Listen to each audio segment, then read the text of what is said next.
France is not winning the World Cup. Seriously, if you were building a national team in a video game, you'd probably end up with something that looks a lot like France. Elite defenders, elite midfielders, elite attackers, world-class depth everywhere you look. And at the center of it all, Kylian Mbappe, a World Cup winner, a World Cup final hat-trick scorer, a player on track to become France's all-time leading goal scorer.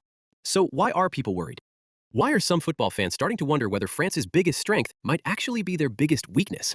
Because this isn't a story about talent. Nobody questions Mbappe's talent. This is a story about leadership. And that's where things start getting uncomfortable.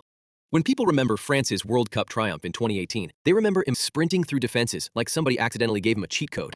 They remember the goals, the celebrations, the headlines. What they don't remember is everything happening behind him.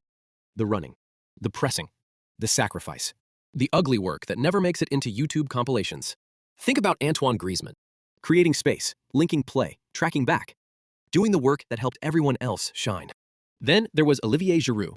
The man didn't score a single goal during the entire tournament, not one, yet he remained one of France's most important players. That's football. Kanté covered impossible amounts of ground. Matuidi sacrificed himself. Pogba unlocked defenses. Varane and Umtiti shut attackers down. Those players were the foundation. Mbappe was the finisher. And to be fair, back then, Mbappe seemed different too. He was younger, hungrier, more team-oriented. The superstar existed. The superstar mentality didn't.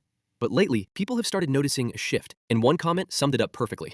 A few weeks ago, Mbappe was asked about the hardest position in football. His answer caught a lot of people off guard.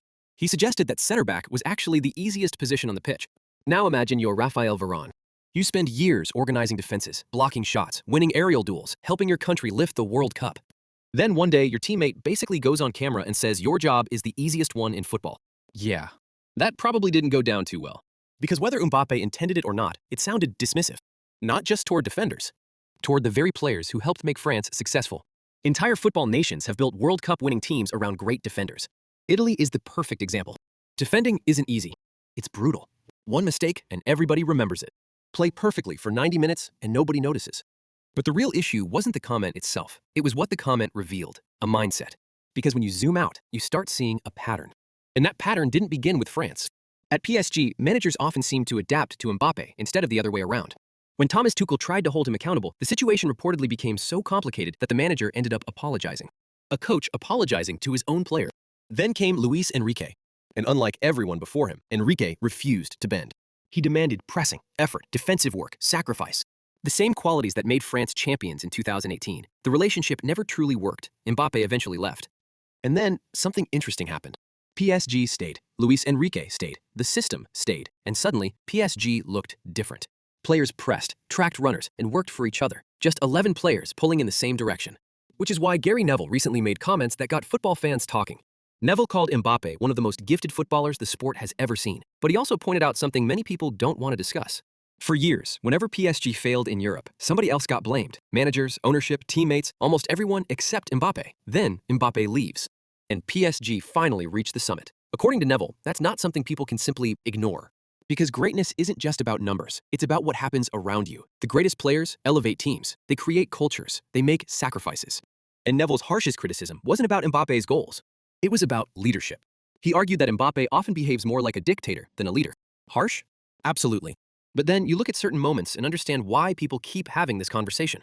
Take the captain's armband incident. Mbappe is coming on as a substitute late in a game. N'Golo Kanté is already wearing the armband. Kanté is one of the most respected footballers on the planet. Yet instead of walking over and collecting the armband himself, Mbappe waited for Kanté to bring it to him. It's a small moment, maybe even meaningless, but leadership is often judged in small moments. And suddenly, people started asking questions again. Because Mbappe's biggest issue isn't arrogance, it's something more subtle. He often seems to view football through the lens of Mbappe first. When the ball isn't at his feet, the movement and urgency can fade, which is strange to say about someone who scores as many goals as he does. Imagine how much more dangerous he could be if he embraced the dirty work too. The problem is that club football can hide those flaws. Managers adapt, systems adjust, stars get special treatment.